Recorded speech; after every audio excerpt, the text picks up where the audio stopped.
This you shall not take her from me! Oh! Dead Man Down, directed by Nils Arden Oplev, is an effective, slow-burning thriller buoyed by its strong performances, even if the plot doesn't entirely make sense. Colin Farrell stars as Victor, a gang member who has infiltrated the crime ring of Alphonse Holt, Terrence Howard, to exact revenge for the murder of his wife and daughter 10 years earlier. Victor is initially blackmailed into settling a different score, that of her neighbor Beatrice, Noomi Rapace, from the next skyscraper, and an uneasy relationship develops from there. Victor's subterfuge scheme seems counterintuitive from the start. He changed his name and dropped his accent to enter Alphonse's crime ring undetected, but he is making his own situation difficult by taunting Alphonse with clues to his real identity. Victor fears that Alphonse's gang will figure out who he really is, and the film shows us that they are on his trail, but that's Victor's own fault for sending Alphonse strangely specific clues about his life and dead family. Overall, it seems implausible that no one in the entire crime ring doesn't already know who Victor really is, and therefore who is threatening them. The film's pacing is also rather slack and unfocused, as the first and second acts don't concentrate very long on each plot point before wandering over to the next one. It's a good thing, then, that the central relationship dynamic is so engaging. And let me just come out and say it, Colin Farrell and Noomi Rapace have much better chemistry in Dead Man Down than Bradley Cooper and Jennifer Lawrence in Silver Linings Playbook. At first, Victor and Beatrice partner up as a means to an end. Beatrice wants Victor to kill a drunk driver who disfigured her face in a car accident, and in exchange she won't report Victor to the police for killing a man.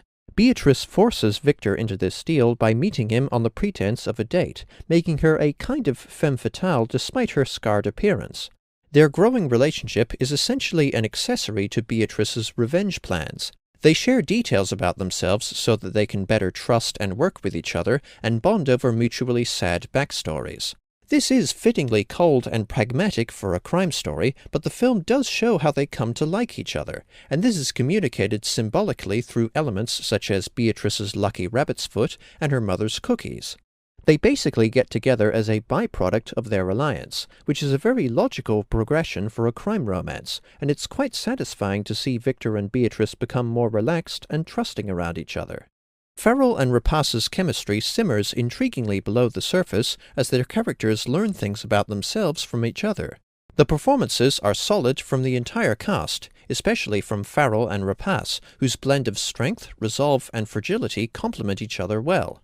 The action is also pretty cool, very brutal and inventive.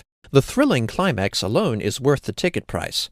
I will say, however, that Victor's incredible combat prowess evokes a hybrid of Jason Bourne and Batman, but there isn't really any explanation or build-up for his status as a killing machine. So, Dead Man Down, much like Star Trek Into Darkness, has a weak screenplay, as the plot is motivated mainly by the hero's confusingly foolish decisions, but it's a decent neo-noir drama with a very compelling romance at its core and sparse but cool action. Actually, considering that appraisal and the film's basic premise, this might have made a much better Max Payne movie, of course if given a few changes. Dead Man Down isn't as good as I'd hoped, but it's still okay, and earns 3.5 stars out of 5. Thanks for watching. Cheers.